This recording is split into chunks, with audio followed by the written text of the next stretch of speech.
plantes protégées par des étiquettes comme ça. Chaque individu correspond à une plante mère. Donc on sait sur quel individu la graine a été récoltée sur le terrain. Et on sait grâce à ce code-là sur quelle population il va être planté, donc de manière à savoir quel est le taux d'efficacité de reproduction de ces individus-là.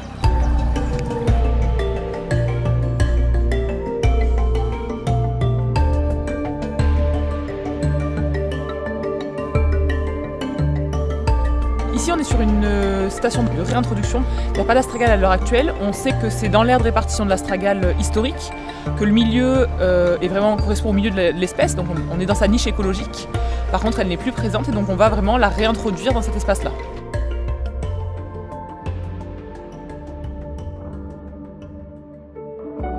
Il faut replanter parce qu'il y a eu trop de piétinements, donc il faut limiter aussi les piétinements, replanter de l'astragale pour qu'elle puisse recréer des îlots de régénération. Donc ils sont plantés sur 25 mètres de part et d'autre pour arriver à retrouver les individus et les suivre.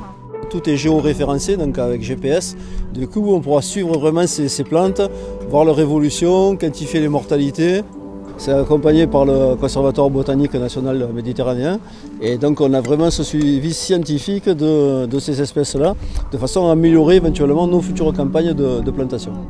Je les ai vus naître au sein de la pépinière. On s'en est occupé jusqu'à leur plantation sur les sites.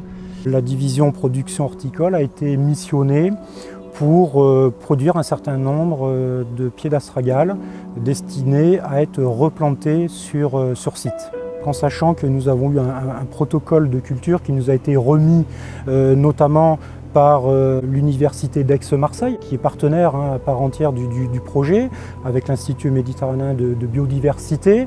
Donc nous avions effectivement un protocole très précis à respecter. Donc, le semis a eu lieu fin mars. Dans un premier temps, elles ont été mises sous serre. Vous en avez une là, qui vient juste de germer. Elle doit avoir 2 jours.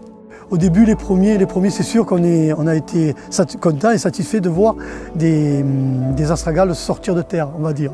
On a mis en culture 6600 graines et on a obtenu plus de 50%, c'est-à-dire plus de 3300. Vraiment, ça a été très satisfaisant par rapport au protocole.